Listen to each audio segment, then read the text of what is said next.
Minus Q आवेश पर क्या होगा, आवेश पर बल। इसको अगर हम मान लें प्लस क्यू आवेश पर कार्यरत बल, इसको मान लें F1, तो क्या आएगा इसी के अकॉर्डिंग E बराबर F अपॉन क्यू। तो क्या हो जाएगा Q इंटू ई। दोनों में जो वैद्युत क्षेत्र है एक ही है, वो वैद्युत क्षेत्र को बदलेगा नहीं। ठीक है, वैद्युत क्षेत्र ऐसा तो है नहीं कि यही F1 लेंगे तो वैद्युत क्षेत्र क्या होगा, चेंज हो जाएगा, क्या हो जाएगा E1 हो जाएगा। वैद्युत क्षेत्र सेम वही रहेगा, आवेश सेम है, बस इसका क्या है प्रकृति अलग अलग है, एक प्लस में तो दूसरा क्या है माइनस में है, बाकी इसका परिमाण भी क्या है सेम है। मतलब अगर 10 कूलाम आवेश है अगर Q1 का तो दूसरे का भी क्या है Q2 का भी -10 है कूलाम है, लेकिन बस ये इनकी जो प्रकृति है एक प्लस में तो दूसरा क्या है माइनस में, परिमाण बराबर। ठीक है, समझ आ रहा है। तो अगर यहाँ से माइनस क्यू आवेश आवेश पर बल कितना होगा F2 बराबर Q इंटू ई, कह सकते हो कि ये क्या होगा विपरीत दिशा में होगा इसके। ठीक है, ये बल एक दूसरे क्या है विपरीत दिशा में कार्य करेंगे, कोई दिक्कत किसी को। अब यहीं पर हम निकालते हैं, हमें ये नहीं पता एसी का मान, हमें नहीं पता है एसी का मान, बताओ कैसे निकलेगा। ये जानते हो कि ये क्या है समकोण त्रिभुज है, अगर हम लोग यहाँ से साइन थीटा अप्लाई करते हैं, साइन थीटा बताओ क्या है, लाल बटे कक्का, यही होता है ना। ये क्या होता है लंब बटा कर्ण, लंब कितना है ए से सी, एसी ये समझो, समझ आ रहा है ना, कोई दिक्कत किसी को। एसी बटा की क्या होगा उसके अपान में कर्ण होता है, कर्ण क्या है हाँ कहाँ है कहाँ 2l, कितना है 2l। तो एसी अगर इस 2l का गुणा कर दिया तो कितना हो जाएगा 2l साइन, इसका मान आया एसी का, कोई दिक्कत समझ आ रहा है सबको। अभी आया एसी का मान 2l साइन थीटा, ये पूरा मान इसका है, इसी का ना है, ये हो जाएगा 2l साइन थीटा। देखो फार्मूला एक होता है कि बल युग्म का आघूर्ण, नहीं मतलब ये पूछना चाहते हो कि साइन क्यों हम लिखे हैं, कास भी लिख सकते हैं टाइम भी लिख सकते हैं, ये है डाउट ना। हमें निकालना है एसी का मान, हाँ, और एसी का मान निकालने के लिए हमें क्या क्या हमारे पास हुआ, तो एसी हो गया एक रहेगा और दूसरा क्या होगा, दूसरा ए बी होगा, यही दो चीजें मिलेगी ना। एसी का हमें मान निकालना है और ए बी यहाँ पर दिया है, तो कौन सा फार्मूला लगाओगे, अगर साइन लगाते हो तो लंब बटा कर्ण मिलेगा, लंब और कर्ण दोनों मिल रहा है कि नहीं, इसीलिए साइन अप्लाई किया गया। ठीक है, यहाँ पर आधार बटा कर्ण, आधार भी ले लोगे तो आधार में निकालना ही नहीं, दूसरा अगर टाइम ले लो तो लंब बटा आधार है, आधार में निकालना ही नहीं है। ठीक है, हमें निकालना क्या था, लंब निकालना था जिसमें कर्ण रहेगा तभी निकलेगा, तब हम वहां पे साइन अप्लाई। ठीक है, अब आगे देखो फार्मूला होता है बल युग्म का आघूर्ण, बल युग्म का आघूर्ण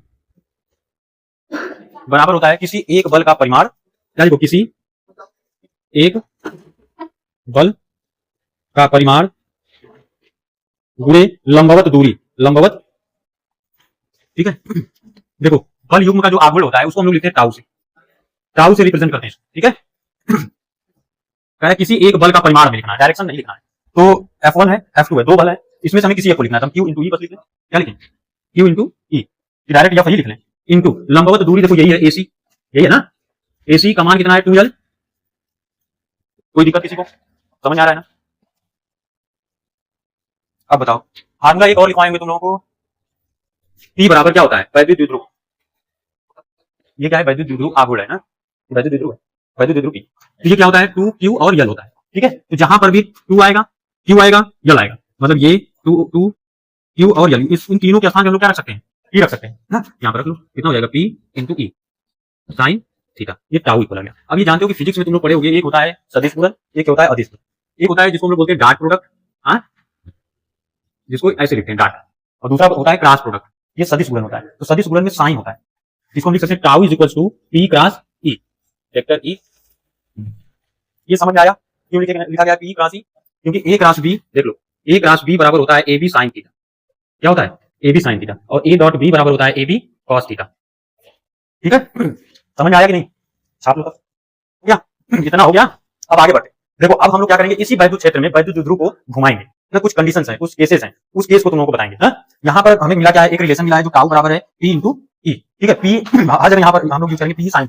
ठीक है, तो यहाँ से सबसे फर्स्ट वाला कंडीशन ये है ना, जिसको हम लोग बोलते हैं केस फर्स्ट, केस चला दो। ठीक है, फर्स्ट केस, पहला केस ये है कि वैद्युत द्विध्रुव जब क्या हो, वैद्युत क्षेत्र के समांतर हो, वैद्युत क्षेत्र क्या हो समांतर हो, तब थीटा का मान क्या होगा, तो थीटा का मान उस समय मिलेगा 0 अंश, लिखवाएंगे, लिखवाना होगा, लिखो लिखो वैद्युत द्विध्रुव, और ये क्या है वैद्युत क्षेत्र है, इसके क्या है ये समांतर हो जाए ना, जैसे ये है वैसे वैद्युत द्विध्रुव भी हो जाए ना, उसी के समांतर हो जाए चाहे उसी की दिशा में हो जाए। ठीक, तब उस कंडीशन पर थीटा का मान क्या होगा 0 अंश हो जाएगा। और एक और ये भी कर सकते हो कि जो वैद्युत द्विध्रुव P है और वैद्युत क्षेत्र E है, इन दोनों की दिशाएं एक हो जाए, तब भी पर वही केस होगा, थीटा बराबर कितना होगा 0 अंश। अब ये जानते हो टाउ बराबर क्या होता है PE साइन थीटा के स्थान पर 0 अंश, तो साइन 0 का मान कितना होता है, साइन 0 डिग्री की वैल्यू, साइन 0 डिग्री की वैल्यू कितनी होती है 0 गधों, टाउ बराबर क्या आएगा 0। ठीक है, दूसरा कंडीशन, दूसरा केस लिखो, हाँ इसको लिख लो कि दूसरा केस लिखो, दूसरे केस में देखो उस कंडीशन पर थीटा का मान होगा 180 अंश, मतलब कह सकते हो कि वैद्युत द्विध्रुव P और वैद्युत क्षेत्र E एक दूसरे की क्या हो, विपरीत दिशा में हो, तब थीटा का मान हमें मिलेगा 180 अंश, और टाउ बराबर जानते हो क्या होता है, PE साइन 180 अंश। बताओ साइन 180 अंश का मान कितना होता है, यहाँ पर दिक्कत होगा तो लिख लेना, साइन 0 डिग्री की वैल्यू होती है 0। यहाँ से टाउ बराबर PE साइन 180 अंश का मान 0 क्या होता है, साइन 180 अंश का मान कितना होता है 0। एक चीज और याद रखो, तुम लोगों को फिजिक्स पढ़ना है, केमिस्ट्री पढ़ना है ना, तो साइन का और कास का, इन दो का बस मान याद करो, बस दो का। बायोलॉजी वालों को कौन कर रहा है, ठीक है, मैथ वालों को तो वैसे याद हो जाएगा। ये टाउ बराबर क्या हो जाएगा जी, यहाँ पर भी 0 आएगा। अब ये भी कह सकते हो कि जब हम समांतर रखें या उसको विपरीत दिशा में रखें, उस कंडीशन पर भी हमें कोई भी बल युग्म का आघूर्ण नहीं मिलेगा। समझ आ रहा है।